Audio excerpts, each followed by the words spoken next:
Hi guys! Gusto ko lang i-share yung nabili kong shoes para sa aking hubby. Yan, pang work niya to. Kumita ako sa TikTok. Kaya yan, binilan ko siya neto kasi nakakaawa naman. Tingnan nyo naman yung luma niyang shoes oh. O, tingnan nyo yun. Yan.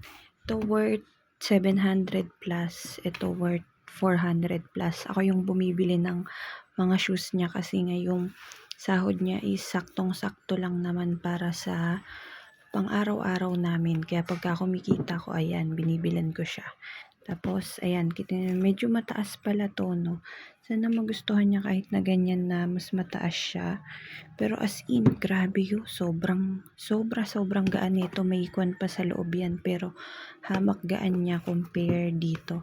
Sana maging komportable siya sa work kapag kaya ng gamit niya. Kasi napanood ko, komportable daw to ilakad. Huwag niyo pansinin yung kamay ko na nagkulay kasi ko ng buhok. Kaya ayan no. Excited na ako. Sana matuwa siya kapag nakita niya yan.